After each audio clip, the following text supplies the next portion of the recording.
네, 저희가 이제 오늘 이 저녁에 함께 살펴볼 말씀은요, 호세아서 5장 8절부터 5장 14절까지 그렇게 말씀을 좀 나누도록 하겠습니다.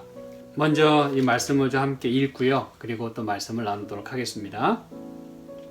너희가 기브아에서 나팔을 불며 라마에서 호각을 불며 벳아웬에서 깨우쳐 소리하기를 베냐민아 내 뒤를 쫓는다 할지어다.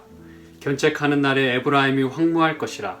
내가 이스라엘 지파 중에 필연 있을 일을 보였노라. 유다 방백들은 지게표를 옮기는 자 같으니 내가 나의 진노를 저희에게 물같이 부으리라. 에브라임은 사람의 명령 좇기를 좋아하므로 학대를 받고 재판의 압제를 당하는도다. 그러므로 내가 에브라임에게는 좀 같으며 유다 족속에게는 썩이는 것 같도다. 에브라임이 자기의 병을 깨달으며 유다가 자기의 상처를 깨달았고 에브라임은 아수르로 가서 야렙 왕에게 사람을 보내었으나 저가 능히 너희를 고치지 못하겠고 너희 상처를 낫게 하지 못하리라. 내가 에브라임에게는 사자 같고 유다 족속에게는 젊은 사자 같으니 나 곧 내가 움켜갈지라. 내가 탈취하여 갈지라도 건져낼 자가 없으리라. 내가 내 곳으로 돌아가서 저희가 그 죄를 뉘우치고 내 얼굴을 구하기까지 기다리리라. 저희가 고난을 받을 때에 나를 간절히 구하여 이르기를 오라 우리가 여호와께로 돌아가자. 여호와께서 우리를 찢으셨으나 도로 낫게 하실 것이요 우리를 치셨으나 싸며 주실 것임이라. 아멘.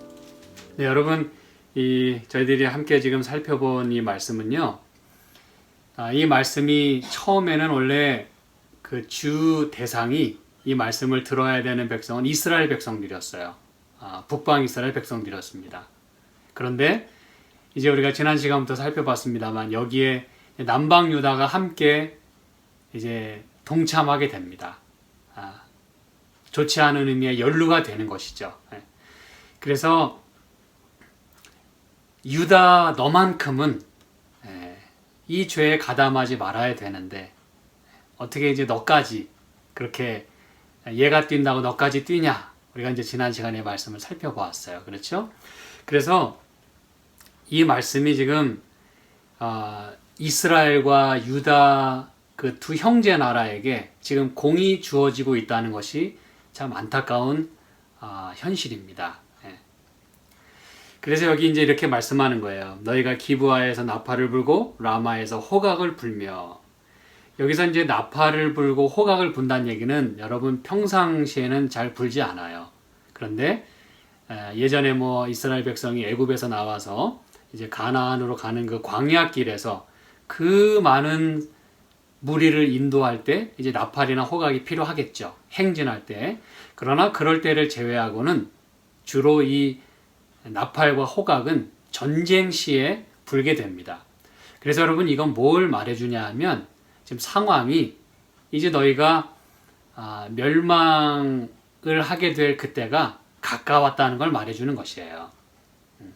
전쟁의 지금 이 컨셉으로 전쟁의 지금 세팅 속으로 지금 이걸 설명해주고 있는 것이에요. 모든 게 평안하고 환락을 즐기고 그런 백성들에게 지금 너희의 멸망이 다가왔다라고 지금 경고를 하고 있는 것입니다, 여러분. 나팔과 호각은 워닝 사인이에요.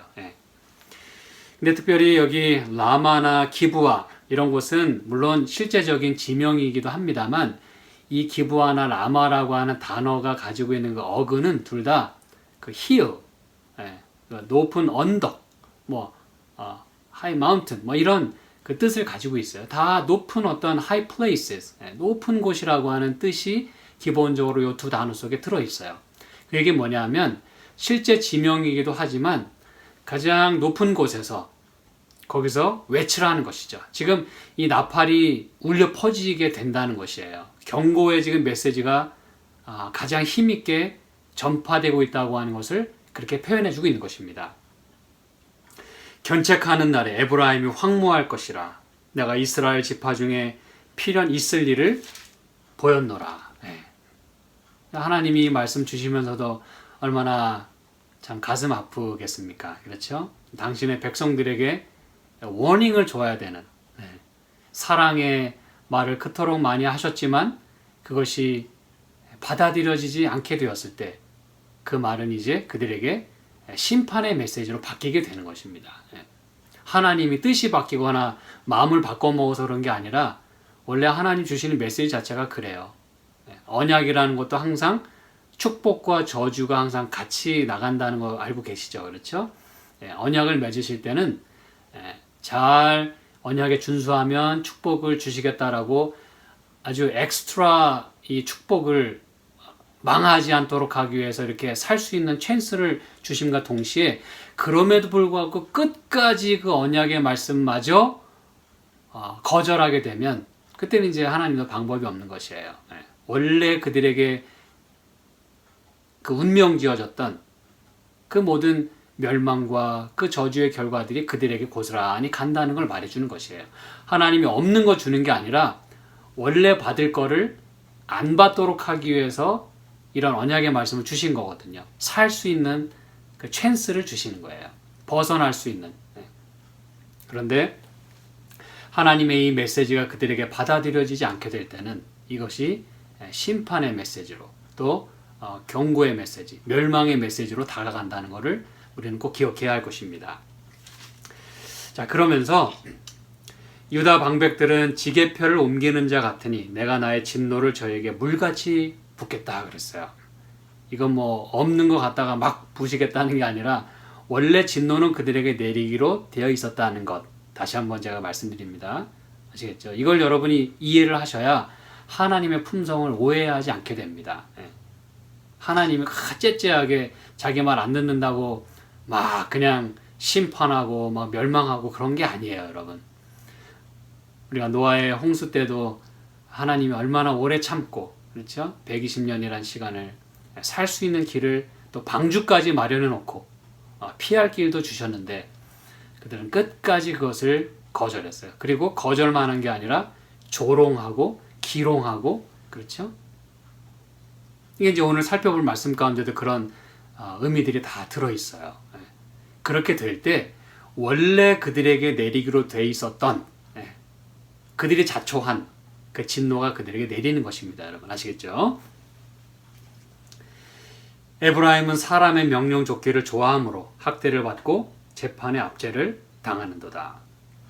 여러분 사실 우리 인류가 당하는 많은 그 어려움들은요, 혹은 뭐 재난이 됐든 또 뭐 전쟁이 됐든 많은 경우에 우리가 잘 알지만 사람이 만들어내는 게 참으로 많습니다, 여러분. 한마디로 인재죠. 천재지변만 있는 게 아니에요. 요즘은 천재지변보다 인재가 더 많습니다, 여러분.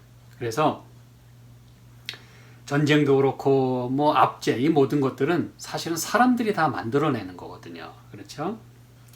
그리고 이렇게 학대를 받고 재판에 압제를 당하는 것도 여기 이유를 분명히 말씀해주고 있어요. 에브라임은, 즉 이스라엘은 사람의 명령 좇기를 좋아했다 그랬어요. 그러다 보니 여러분 사람의 마음은 쉽게 바뀌거든요. 그렇죠? 일정하지 않아요. 그리고 자기 좋은 쪽으로 항상 상황을 이끌어가기를 원하기 때문에 말도 바꾸는 게 우리 사람이에요. 그래서 사람을 쫓아가다 보면 그것은 실망할 수밖에 없고 또 끝은 우리가 참 어떻게 안전할 수가 없어요. 그래서 학대를 받고 재판의 압제를 당한다 그랬어요. 그래서 하나님 말씀하십니다. 그러므로 내가 에브라임에게는 좀 같으며 유다 족속에게는 썩이는 것 같도다. 그래서 하나님께서 야, 네가 나를 그렇게 받아들이지 않고 내 마음을 받지 않고 내 뜻을 그렇게 곡해하고 거절하고, 그러니 결국 여러분 하나님의 그 크신 은총이 이제 그들에게 뭘로 다가가게 되는 거예요? 좀, 그리고 썩이는 것. 참 여러분 안타까운 일입니다. 그렇죠? 다시 말씀드립니다만 하나님이 갑자기 돌변해가지고 이렇게 좀이 되고 썩이는 게 되겠다는 게 아니라 원래 그들에게는 좀과 썩이는 게 가게 돼 있었어요. 아시겠죠? 근데 하나님이 어떻게든 그거를 화를 복으로 바꾸시고 그런 그 질병들을 고치고 또 그런 모든 재난들이 닥치지 않게끔 많이 막아주시지만 그들이 그걸 거절할 때는 그것이 마치 수문을 여는 것처럼 그렇게 그들에게는 확 당하게 되는 것이에요. 하나님께서 잡고 계시는 그 문 하나 열면, 그렇죠? 그리고 요한계시록에 하나님께서 이 사방에 이 바람을 잡고 계시다고 했는데 그거 놓으시면 그 끝인 거예요. 그게 이제 이런 이야기들입니다. 진노로 물같이 붓고, 그렇죠? 내가 그들에게는 좀 같고 썩이는 것 같고, 이것은 그런 의미로 사람들에게는 그렇게 강하게 다가오게 되는 겁니다. 결국 여러분, 에브라임이나 이 유다가, 그렇죠? 하나님을 그런 지경으로 만든 거예요. 하나님은 사랑을 베풀고 자비를 베풀고 은총을 베푸시기 원하시지만 결국 그들이 그 하나님의 자비를 좀으로 바꾸게 되는 것이에요. 왜 그렇게 바꿔야만 할까요? 우리의 삶도 여러분 우리가 돌아봐야 할 것입니다. 그렇죠? 하나님이 나에게 베푸시는 많은 호의를 나는 무엇으로 내가 지금 바꾸고 있는지, 그렇죠? 하나님도 좀 멋지게 여기 좀 표현이 되면 얼마나 좋을까요? 에브라임에게는 위대하신 하나님이고, 그렇죠? 유다에게는 전능하신 하나님이고, 뭐 이렇게 좀 소개가 되면 참 바람직하고 좋겠지만 어찌 이 백성들은 그 하나님을 좀 같고 그리고 썩인 것 같이 그렇게 만들었냐 이거예요. 하나님의 그 모습과 그분의 하시는 일을 말이죠. 그렇죠? 그래서 에브라임이 자기의 병을 깨달으며 유다가 자기의 상처를 깨달았고 그랬어요. 뭐 안 깨달은 것보다는 100번 낫네요. 그렇죠? 근데 여러분 이게 잘했다고 지금 하는 게 아니고 그들이 사람의 명령을 좇기를 좋아하고 하나님을 그렇게 거절하게 됐을 때, 하나님 말씀을 불순종하게 됐을 때 when Ephraim 그리고 Judah, 에브라임과 유다가 그 병들을 깨달을 때 그 얘기입니다. 여러분 이게 결국 그들이 병을 얻게 되고 이런 상처를 얻게 되고 아픔을 겪게 되는 것이 다시 말씀드리지만 그들이 자초한 것이에요. 안 받아도 될 화를 그들이 경험하게 되는 것입니다. 제가 누누이 말씀드리지만 그 바벨론의 그 죄에 참여하지 말라라고 그 요한계시록 18장에 그 바벨론에서 나오라고 외치는 그 경고의 그 메시지는요, 그 워닝 메시지는 그 죄에 동참하지 말라는 거예요. 제가 여러 번 말씀드리죠. 그렇죠? 동참하지 말라는 거예요. 왜? 그것은 원래 우리 인류가 받게 된 그런 운명이지만 하나님이 안 받아도 되도록 피할 길을 주셨잖아요. 그렇죠? 사단이 아닌, 원래 운명 지어진 사단이 아닌 하나님을 따라가면 살 수 있다는데도 굳이 거기에 동참하게 되면 그 요한계시록 19장, 20장, 21장에 그 묘사된 그 짐승이 받을 그 마지막 불과 유황, 그렇죠? 이 사단이 그리고 악한 천사들이 그들을 위하여 준비된 그 불의 형벌, 거기 우리가 동참할 필요가 없어요. 참여하지 말아야 합니다. 그래서 참여하지 말고 이렇게 말씀하시는 거예요. 근데 이 에브라임과 유다 그리고 오늘 우리의 삶 가운데서는 많은 경우에 동참하는 걸 보게 됩니다. 그렇죠?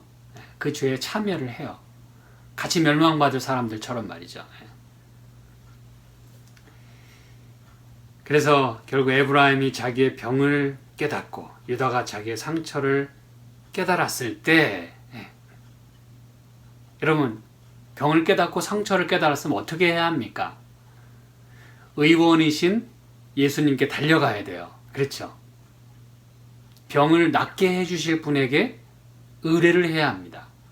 매달려야 돼요. 그런데 지금 이 백성이 지금 뭐 하고 있는지 잘 보시기 바랍니다. 에브라임은 어디로 가서? 아수르로 가서 그랬어요. 여러분 이게 참 우리 인간의 모습입니다. 이 이사야서에도 보면 수도 없이 그런 말씀하셨어요. 이 왕들이 하나님의 말씀 안 듣고 선지자의 말을 안 듣고 이방 나라 왕을 찾아가는 거예요. 뭐 하려고? 나 좀 도와달라고. 내 병 좀 낫게 해달라고.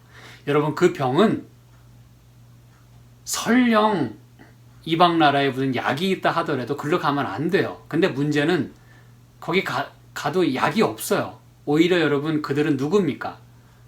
잠시 후에 이스라엘 백성을 잡아먹을 그런 나라예요. 이 나라를 삼켜버릴, 노예로 삼을, 아예 그냥 멸망시킬 나라예요. 그런데 한 치 앞도 못 내다보고 말이죠. 자기들을 삼켜버릴 그 아수르에게 달려가는 거예요. 밥이죠, 밥. 밥이 굴러 들어가는 거죠. 그 소나기로 말이죠. 아수르로 가서 그렇지만 저가 능히 너희를 고치지 못하겠고 너희 상처를 낫게 하지 못하리라. 왜냐하면 그들에겐 답이 없어요. 그들에게는 약이 없습니다. 그들은 구원자가 아니에요. 강해 보이고 적이 붙으면은 당장은 살 수 있을 것 같죠. 근데 여러분 거기는 길이 아닙니다. 가서는 안 되는 곳이에요. 그들은 하나님이 없었던 게 아니에요.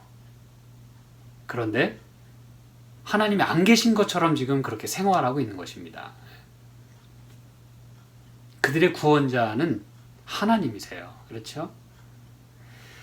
그래서 15절에 이렇게 얘기를 하는 거예요.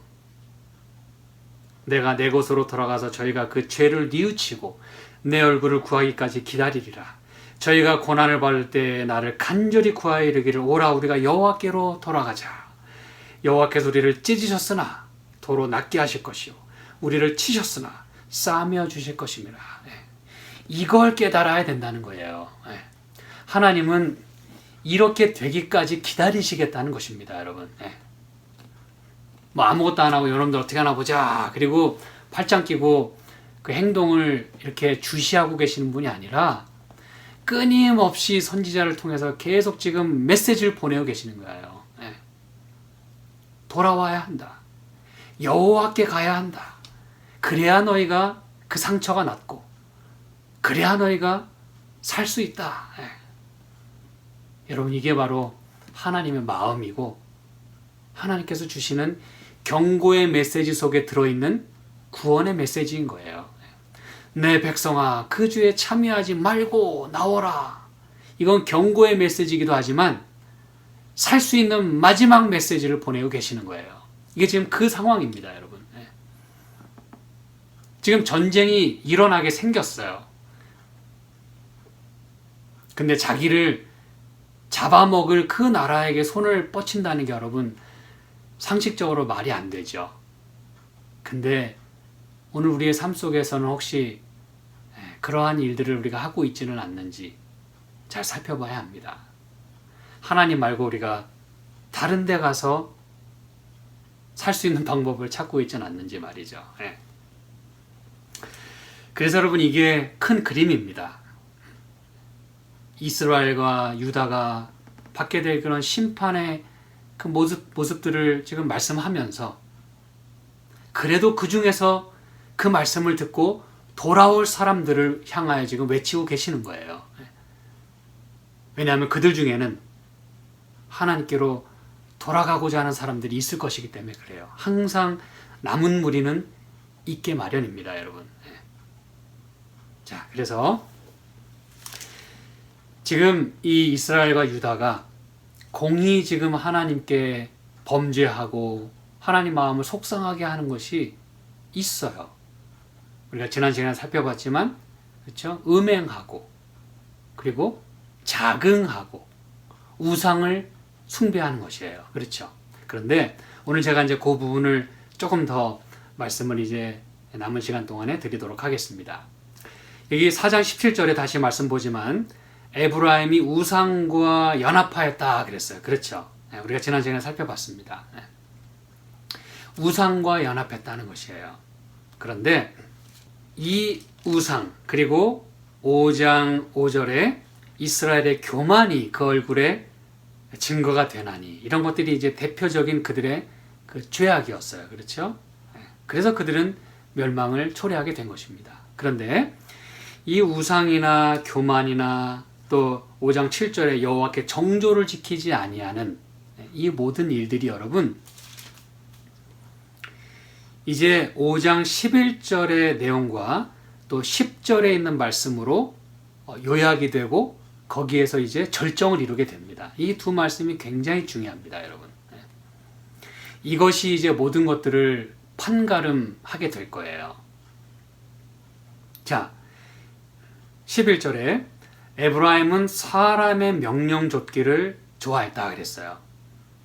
여러분 여기서 그 명령이라고 하는 이 단어가 제가 이제 말씀을 드리겠어요.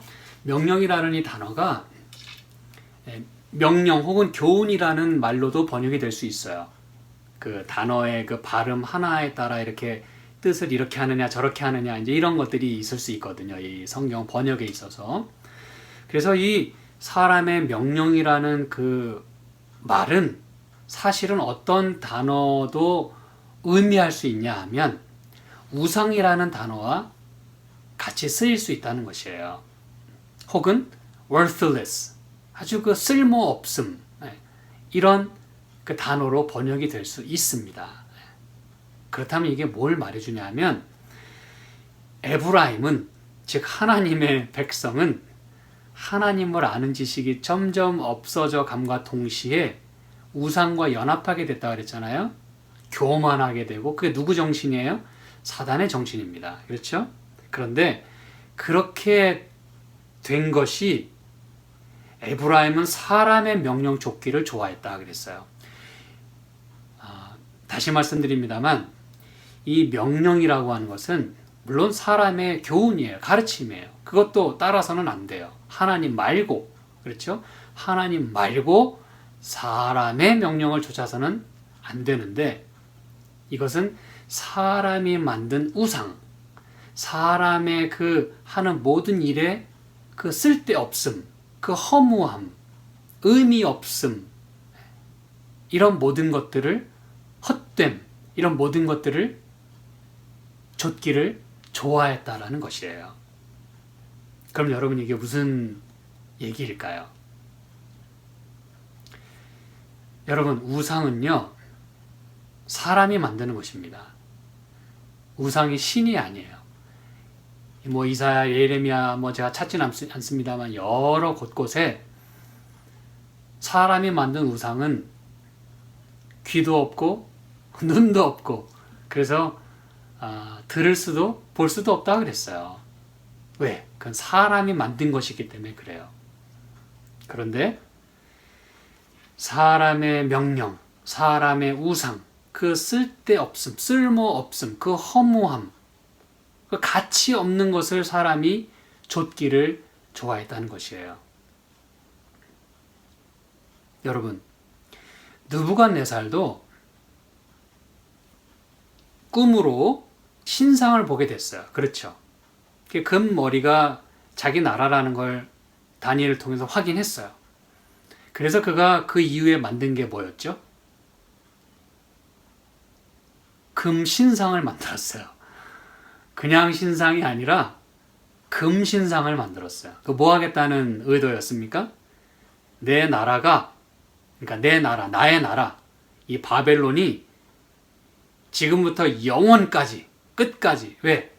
분명 돌 나라가 날라와서 그 신상을 다 쳐서 부서뜨린다는 것까지 다 해석을 들었어요. 그 꿈도 분명히 꿨고 그 꿈을 다시 한번 회상하면서 뜻을 분명히 이해했어요. 그럼에도 불구하고 사람의 마음은 계속해서 교만이 싹트고 그렇죠? 이 느부갓네살 얼마나 교만했는지가 다니엘서 4장에 나오지 않습니까? 그렇죠? 그러다 보니까 결국 짐승같이 됐다 그랬어요. 그렇죠? 네.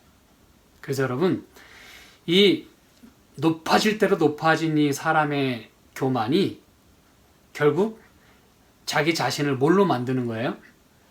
우상으로 만드는 거예요. 그래서 금신상을 만들게 된 것입니다, 여러분. 지금부터 영원토록 이 나라가 가게 될 거라는 거예요. 그래서 모든 신상을 다 금으로 만들었어요. 이게 여러분 사람의 마음입니다. 이게 사람의 쓸데없음이고 쓸모없음이고 허무함이에요. 무모함이에요. 사람이 만든 우상이에요. 결국 여러분 자기가 우상이 되는 것입니다. 그럼 제가 여기서 한 단계 더 나아가서 이 신상이라고 하는 거 여러분, 이게 여러분 들으신 분도 계시겠습니다만 골든 이미지입니다. 이미지. 무슨 얘기인지 아시겠습니까 여러분? 신상이 신상이에요. 그런데 그게 이미지예요.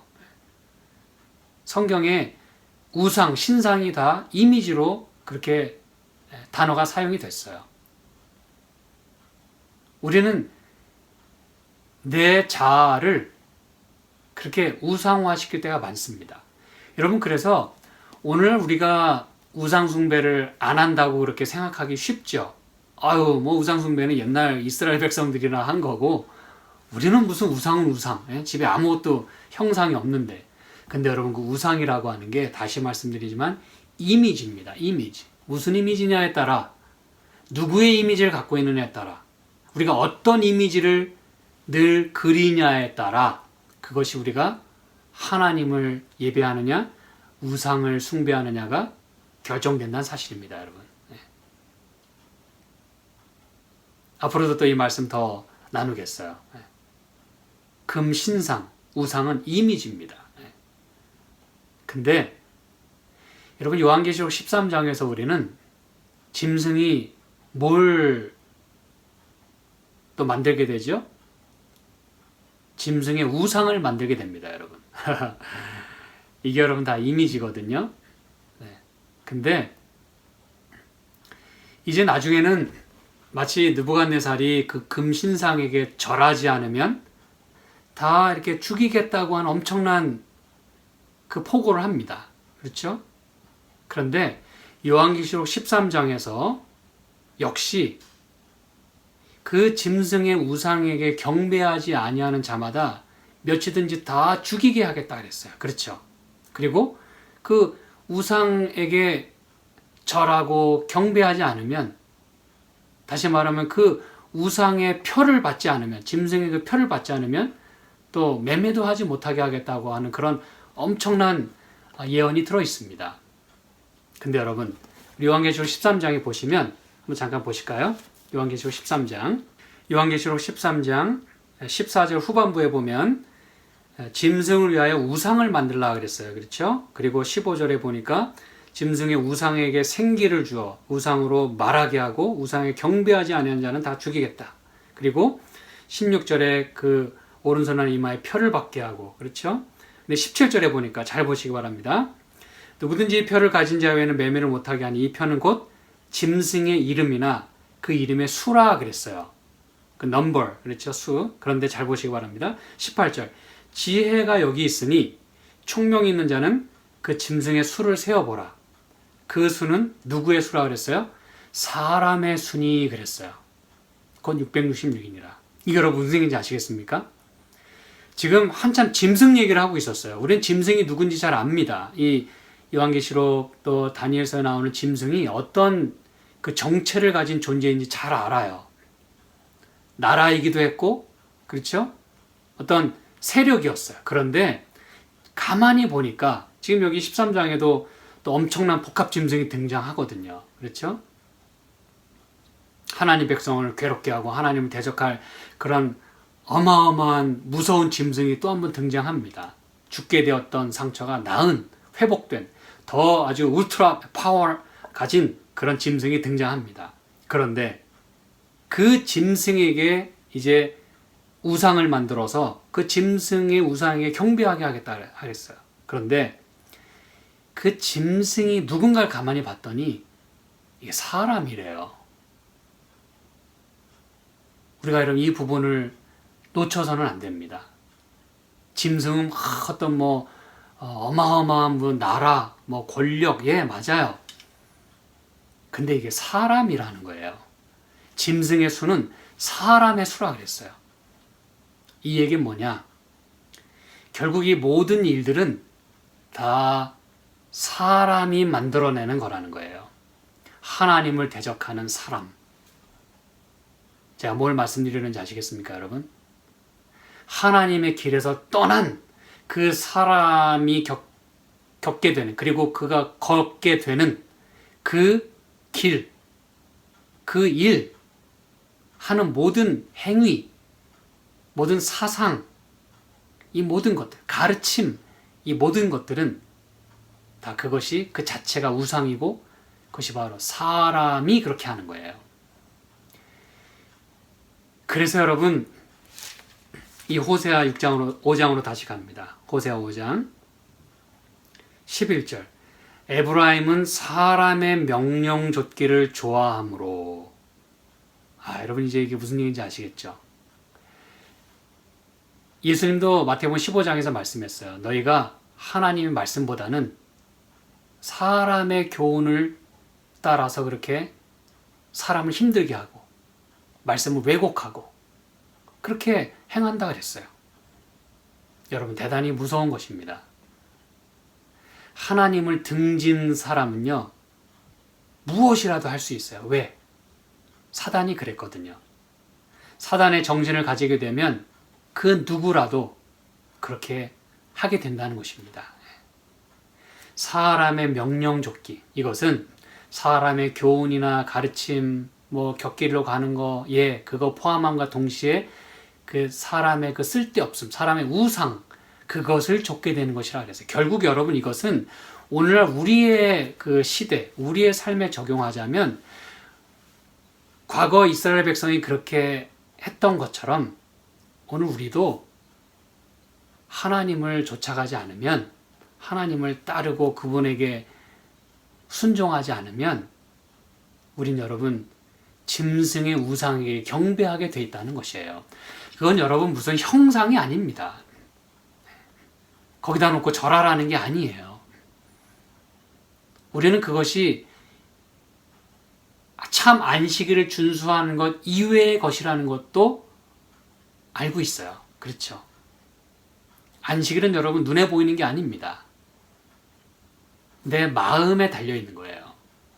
내 마음으로 누구를 선택하고 누구를 순종하고 누구를 따라가느냐가 내가 하나님을 참되게 경배하느냐 아니면 짐승의 우상을 경배하느냐가 나눠지는 것이에요. 오늘 우리가 지금 그러고 있는지도 몰라요. 우리의 마음속에서 그런 그 전쟁이 늘 일어나고 있을 것입니다. 특히 이제 지금도 그렇습니다만 더욱더 이 마지막 때 점점 더 이 짐승이 그 역할을 드러내고 역할을 충분히 수행하고 그 모든 일들을 아주 이제 대놓고 자행하게 될 때 우리는 그때 그 우상이 무엇인지 분명히 알게 될 거예요. 그런데 저와 여러분이 오늘 이 말씀에 유의하게 된다면 그때 가서 놀라지 않을 것입니다. 그때 가서 어이구 우상이 이런 거였네 라고 호들갑 떨지 않을 거예요. 왜? 우리는 그것이 무엇일 거라는 걸 알고 있기 때문에 그래요. 그것은 눈에 보이지 않는 것일 수 있습니다. 내가 부지불식간에 알거나 알지 못하는 사이에 나는 그것을 그렇게 따라가고 있는지도 몰라요. 그래서 사람의 명령 좇기를, 사람의 그 우상, 그것을 좇기를 좋아하기 때문에 결국 그들은 병을 얻게 되고 압제를 당하게 되고 결국 그래서 그들은 하나님의 은총을 그렇게 저주로 스스로 바꾸게 되는 것이에요. 자, 그럼 여러분 제가 이제 남은 시간 동안에 그러면 그 사람의 명령을 좇는다고 할 때 그 사람의 교훈, 그 사람의 우상은 무엇이냐 이거예요. 그게 어떤 사람이냐 이거예요. 그거를 쫓아가면 망하는데 무슨 얘기인지 아시겠습니까? 그 사람을 쫓아가고 그 사람의 행하는 대로 행하고 그 사람의 가르치는 걸 받으면 큰일 나는데 그 사람은 어떤 사람이냐 하면 10절에 유다 방백들은 지게표를 옮기는 자 같으니 그랬어요. 이게 이제 여러분 중요한 포인트입니다. 우리가 어떠한 사람을 좇으면 안 되느냐, 그거를 지금 이 호세아 선지자가 말씀하고 있는 거예요. 하나님이 지금 선지자를 통해서 말씀하고 있는 거예요. 그런데 그렇게 사람이 자기 우상을 만들고, 그렇죠? 짐승의 우상을 만들고, 헛된 그런 가르침, 성경에 맞지 않는 그런 가르침을 전하고, 그런 사람들은 도대체 어떤 사람들이냐 하면 지게표를 옮기는 자 같은 사람이다 그랬어요. 지게표가 무엇입니까, 여러분? 한마디로 경계입니다. 경계. 왠지 아시겠죠? 지게표라고 하는 건 뭐 랜드마크라고도 이해할 수 있고 경계입니다. 바운더리입니다. 그럼 여러분, 지게표를 옮긴다고 하는 건 무엇을 의미할까요? 경우에 따라서 하나님이 이렇게 경계를 그어 놓으신 것들이 많이 있어요, 성경에. 이제 우리가 집중적으로 그걸 좀 마지막으로 살펴보겠습니다. 뭐 복잡하고 여러 자질구레한 거 다 접어두고 하나님이 세워놓으신 지게표들이 있어요. 그래서 다른 말씀에도 그 지게석을 옮기지 말라 그런 말씀이 또 있어요. 근데 여러분, 지게표를 옮긴다라고 할 때 그것이 만약에 좋은 일이고 또 옳은 일이면 하나님께서 박수를 쳐주셨을 거예요. 그렇죠. 근데 지금 지게표를 옮기는 게 얼마나 엄청난 일이냐면 하나님의 진노를 저희에게 물같이 붓게 되는 그러한 일이라고 말씀하는 것이에요. 제가 단도직입적으로 말씀을 드립니다. 요한계시록 14장에 나오는 세 천사의 기별 가운데 이 말씀이 분명히 들어있어요. 분명히 창조주 하나님을 경배하라고 심판의 메시지를 전합니다. 그렇죠. 다시 말씀드리지만 심판의 메시지 가운데는 항상 구원의 메시지가 같이 들어있어요. 영원한 복음. 그게 복음이래요. 심판의 메시지가. 그렇죠. 왜냐하면 거기에는 살 수 있는 희망이 들어있기 때문에 그래요. 방법이 들어있기 때문에 그래요. 그래서 모든 백성, 말 안 듣는 백성, 또 심지어 하나님을 거절하는 그 모든 백성, 하나님 백성 다 포함되어 있어요. 그 모든 나라와 민족과 족속과 방언에게 전한 영원한 복음, 창조주 하나님을 경배하고 그에게 영광을 돌리라. 심판하실 시간이 다가왔다. 똑같은 워닝 메시지가 주어지고 있습니다. 그런데 많은 사람들이 그 창조주 하나님을 경배하기보다는 바벨론을 택해요. 무슨 얘기인지 아시겠죠? 짐승의 우상을 선택합니다. 거기서 나와야 하는데 글로 들어가고 있어요. 그 아수르에게 손을 뻗치고 있어요. 지금 또 상황이 똑같다는 거 이해하고 계시죠? 내가 아프고 어려우면 하나님께로 달려가야 되는데 구원은 하나님께 있는데 지금 나살자고 말이죠. 참 희한하죠. 나살자고 하나님께 가야 되는데 나살자고 지금 우상에게 가고 있어요. 먹고 살자고 짐승의 그 표를 받는다는 그 뜻입니다, 여러분. 뭔지 아시겠죠? 입에 풀칠하고자 하나님 말씀을 거절하고 하나님의 참 안식일 그리고 하나님을 충성되이 그분을 섬기는 모든 것들을 저버리고 기꺼이 희생을 감수하고 떡을 찾아 떠나는 거예요. 그렇게 되면 하나님의 진노가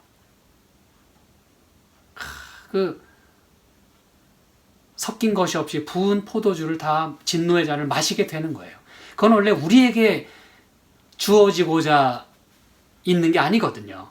근데 우리가 거기에 동참하게 되는 거예요. 만약에 우리가 그 짐승의 우상에 경배하고 그 표를 받게 되면 말이죠. 무슨지 아시겠습니까? 지게표를 옮기면, 더 이제 호세아 말씀으로 말씀드리면 지게표를 옮기면, 그럼 지게표를 옮긴다는 게 무엇입니까, 여러분? 하나님이 세팅해 놓으신 게 있어요. 바운더리. 이것은 거룩의 영역이다. 이것은 너희가 사람과 사람 사이에서도 지켜야 할 선이 있는 것이고, 특별히 하나님과 사람 사이에 지켜야 할 선이 있어요. 그게 이제 하나님께 영광을 돌린다라고 하는 것이에요. 경배. 그게 선이에요. 그 선은 창조주냐 피조물이냐를 분명하게 보여주는 그런 선입니다. 무슨 얘기인지 아시겠죠? 근데 사단은 창조주 하나님을 인정하지 않았어요. 자기가 하나님이 되려고 그랬어요.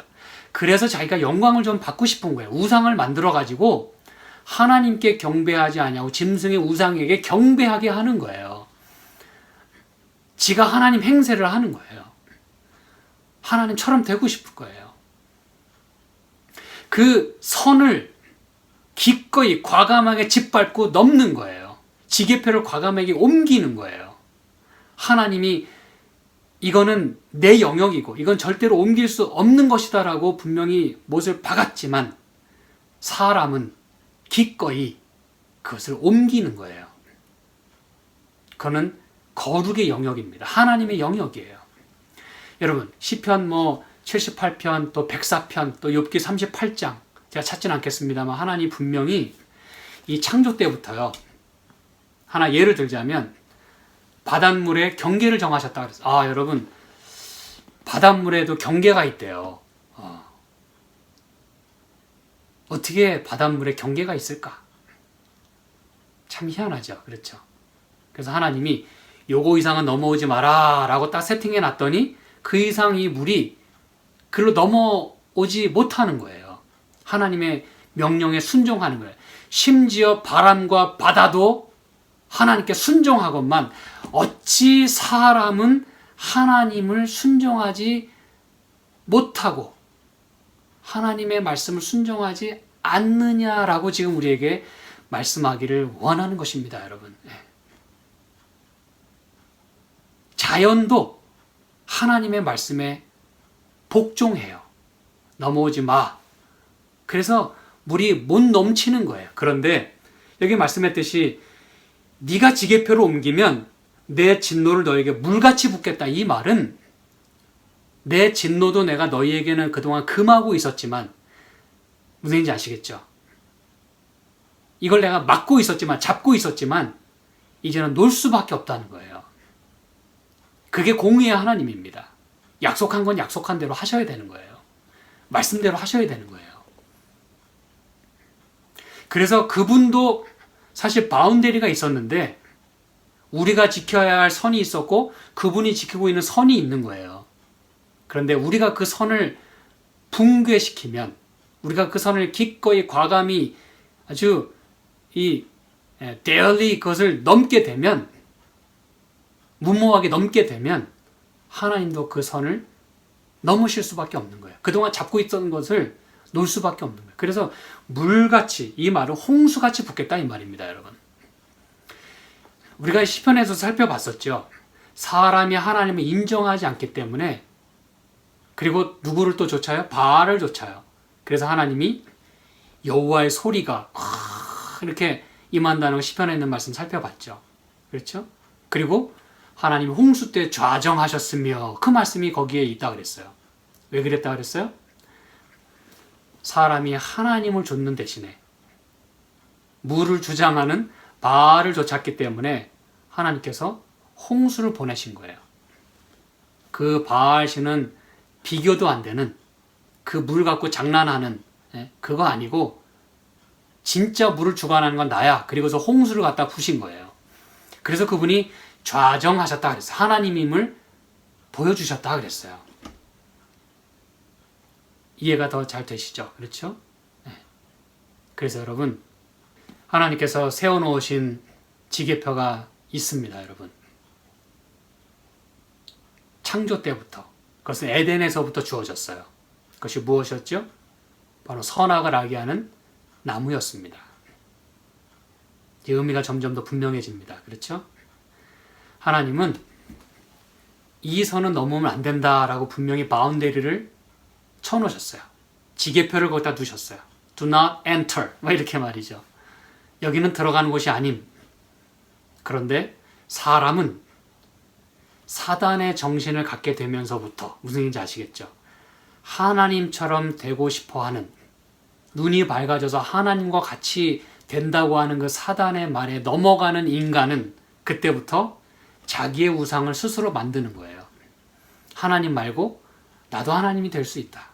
그래서 아주 과감히 그 선을 넘게 되는 거예요. 그래서 선악을 알게 하는 나무를 따 먹습니다. 그게 우리 인간이에요. 그게 우리 사람이에요.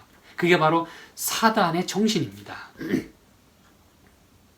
그것은 여러분 다른 시간에 또 말씀을 우리가 나누겠습니다만 충성의 시금석이었어요. 그렇죠? 하나님 오늘날에도 우리에게 많은 충성의 시금석들을 두셨습니다. 안식일이 그러하고 또 11조가 그러하고 우리의 몸이 그러하고 하나님의 성소, 하나님 교회가 그러하고 하나님 말씀이 그러해요.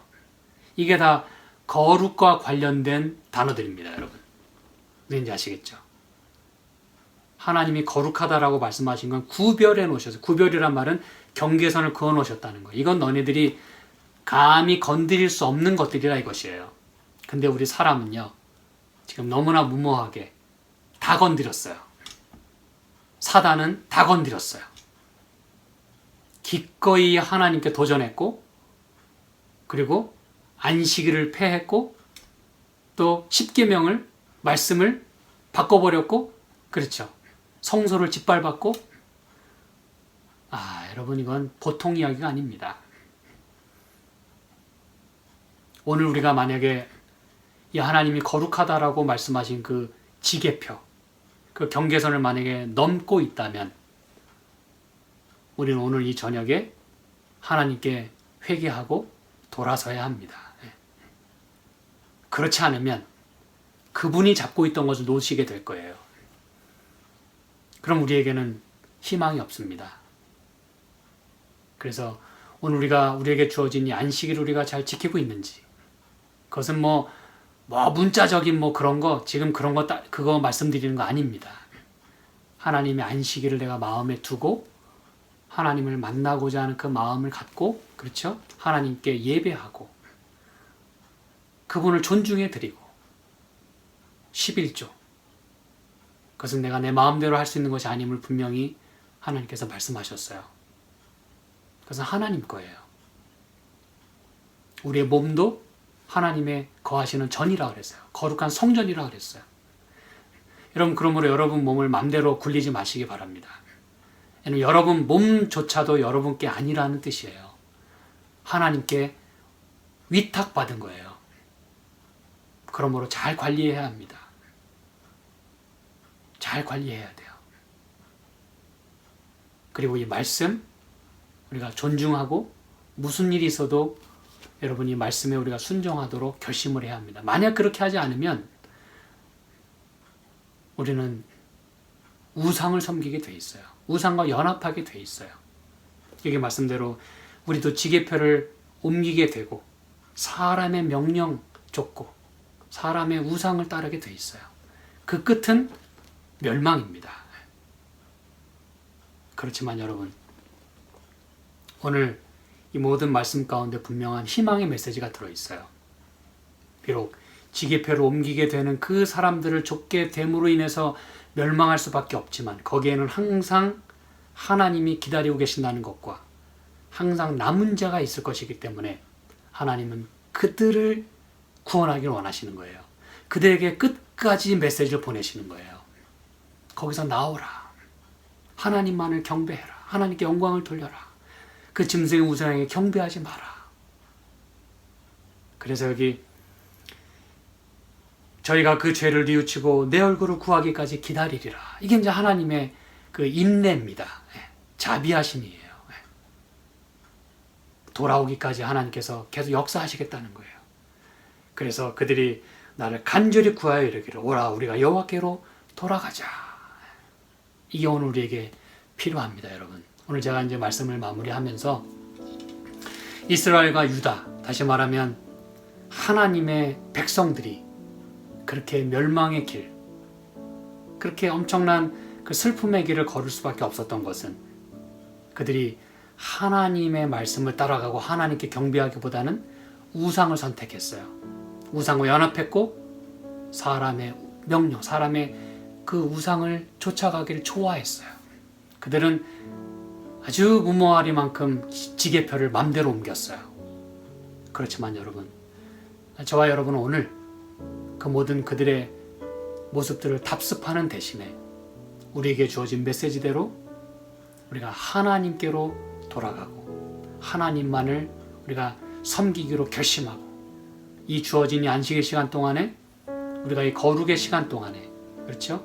하나님과 교제함으로 우리의 모든 아픈 상처가 낫게 되고 우리의 모든 또 질병이 고침을 받게 되고 우리의 속상한 마음이 치유함을 받고 우리의 그 다치고 또 상한 그 마음이 하나님과 연결됨으로 다시 깨끗하게 되는 고침을 받고 또 거룩하게 되는 그러한 저와 여러분의 삶이 되기를 간절히 소망합니다. 함께 기도하시겠습니다. 하나님 아버지, 저희를 도우셔서 과감히 지게표를 옮기는 그런 무모한 사람들이 되지 않게 저희를 도와주시고 하나님 말씀대로 저희가 순종하며 주만을 우리의 구원자로 삼을 수 있도록 저희를 도와주시고 축복하여 주시옵소서. 우리 모든 성도들 그들의 아픈 마음과 또 아픈 몸을 주님께서 치유해 주시길 간절히 기도드리고 이 안식일 우리가 주님과 커넥트됨으로 충전되고 회복되는 축복의 안식일 될 수 있도록 은혜 베풀어 주시옵소서. 예수님의 이름으로 간절히 기도드립니다. 아멘.